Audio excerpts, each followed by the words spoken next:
Penderita penyakit keropos tulang ini kini memang semakin banyak saja. 2 dari 5 wanita terancam menderita penyakit yang satu ini.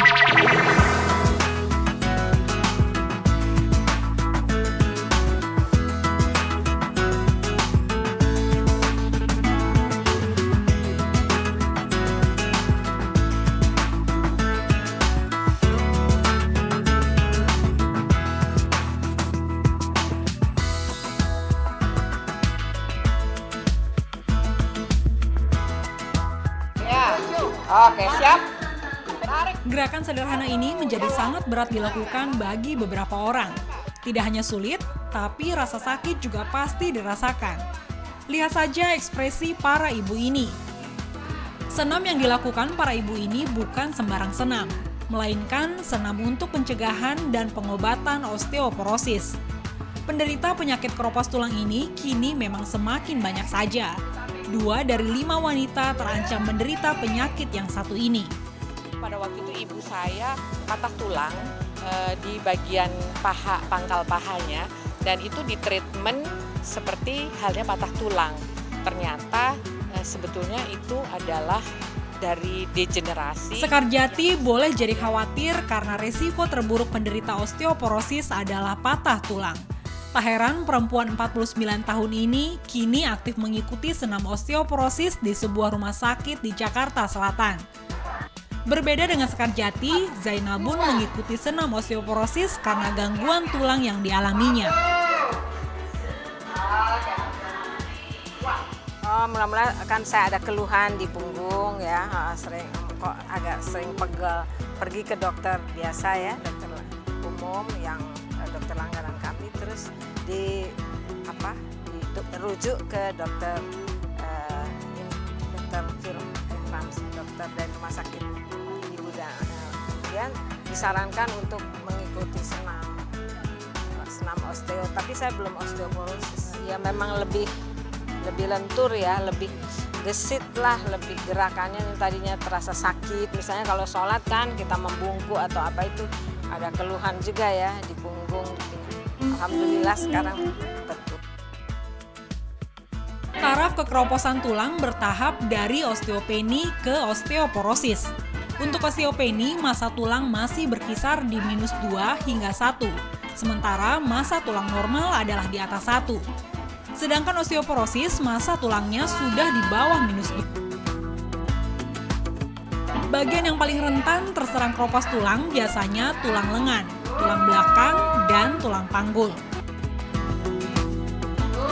Nah, bila sudah terserang, senam osteoporosis bisa jadi cara untuk mengurangi rasa sakit. Gerakan dalam senam osteoporosis dirancang untuk memperkuat bagian-bagian tulang tersebut. 4 jenis latihan yang dilakukan adalah jalan kaki menempuh jarak tertentu.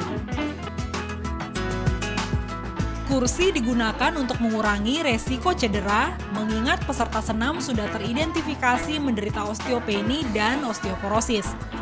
Selain meningkatkan massa tulang, gerakan ini juga akan memperbaiki kelenturan tubuh peserta. Latihan beban ini berfungsi menguatkan otot, penekanan pada pinggul, paha, lengan, pergelangan tangan, dan bahu. Beban yang digunakan juga berbeda-beda, tergantung pada diagnosis kekeroposan tulang yang dialami. Selanjutnya adalah latihan untuk kelincahan dan ekstensi punggung seperti ini. Meski gerakannya sederhana, beberapa peserta mengalami kesulitan untuk melakukannya, karena osteoporosis lebih sering menyerang wanita parubaya. Wanita memang memiliki resiko lebih tinggi untuk terkena osteoporosis. Perubahan hormon estrogen dalam tubuh menjadi alasan utama pengeroposan tulang. Meski begitu, tidak menutup kemungkinan remaja atau malah anak-anak terkena penyakit ini. Lalu bagaimana deteksinya ya? Kalau memang haidnya tidak teratur, kemudian sangat kurus, kemudian keluarga juga ada yang mengalami osteoporosis, atau dia peminum alkohol atau merokok yang banyak, itu kita mesti coba deteksi dengan. Bagi wanita parubaya, penurunan tinggi badan 1 hingga 2 cm dalam 1 tahun perlu diwaspadai. Nyeri tulang pada bagian tertentu dan penurunan kemampuan otot juga menjadi alarm tubuh terhadap pengeroposan tulang. Olahraga menjadi faktor penting pendukung masa tulang. Olahraga yang dilakukan setengah-setengah atau tidak teratur justru dapat mempercepat penurunan massa tulang. Jika waktu untuk berolahraga amat sempit, berjalan dalam jarak yang teratur atau senam ringan setiap hari bisa membantu mempertahankan massa tulang. Kebiasaan olahraga ini pun harus dibangun sejak usia belia. Jadi kalau anak-anak dilarang melompat itu salah. Silahkan melompat, justru disitulah menabung tulang. Jadi olahraga yang baik, benar, terukur, teratur lagi, itu yang membuat massa tulang semakin padat. Pola hidup yang sehat dan olahraga yang tepat, benar dan terukur akan menjaga tulang tetap sehat. Tentunya kita tidak ingin pertambahan usia menghambat aktivitas kita, bukan?